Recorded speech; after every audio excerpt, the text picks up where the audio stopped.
Good day to everyone. For this video, I will show how to find the median for group data.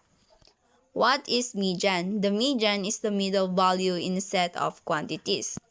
The formula for the median for group data is x bar is equal to LB plus n over 2 minus less than cumulative frequency before all over Fm times I, where LB is the lower boundary of lower limit of the median class, n is the total frequency, CFB is the cumulative frequency before the median class, f is the frequency of median class M, and I is the size of median class interval.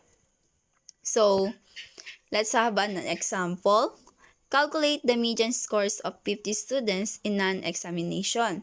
So, given nandito ang ating class interval which is in scores and yung F which is yung ating frequency. So, ating kukuhanin na lang is yung less than cumulative frequency. Paano ba natin makukuha yung less than CF natin? So, hahanapin lang natin dito kung saan yung lowest class interval. So, ang ating lowest class interval dito is yung 65 to 69. So, ang frequency distribution niya is yung 5. So, ang kukuhanin na lang natin, ang magiging starting point pala natin dito is yung 5. Para makuha natin, maumpisahan na natin yung less than CF natin, is kakopy natin yung 5. Then, pa-plus natin siya sa 9, which is ang kakalabasan is 14. Then, 14 plus 13 is equal to 27. 27 plus 10 is equal to 37. 37 plus 7 is equal to 44. And 44 plus 6 is equal to 50.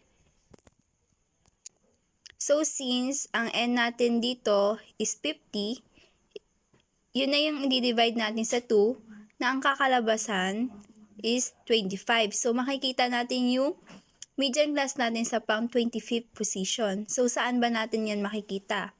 Dito tayo ngayon magbe-base sa ating less than cumulative frequency. So, mapapansin nyo, nandito siya sa pangatlong row sa baba, which is yung 27. Meaning to say, makikita natin si median between 75 to 79 class interval. So, ito ngayon ang ating median class. Next, i-identify natin sa LB. Ang lower boundary natin is si 75. 75 minus 0.5 is equal to 74.5. Then, makikita naman natin si CFB sa baba ng 27, which is yung ating median class. So, ang CFB natin is 14.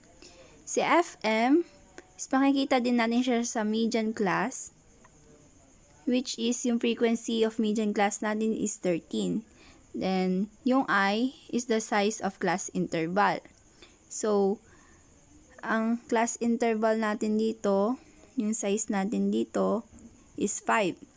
Bibilangin lang natin, 75, 76, 77, 78, 79, which is total of 5. So, ngayon, i-apply na natin yung formula para sa median. X bar is equal to LB plus N over 2 minus less than CFB all over FM times I. So, 74.5 which is yung ating LB plus 25 which is yung N over 2. Then, minus 14 which is yung less than CFB natin all over 13 which is yung FM times 5 which is yung I is equal to 74.5 plus 11 divided by 13 times 5 is equal to 74.5 plus 4.23. The mode is 78.73.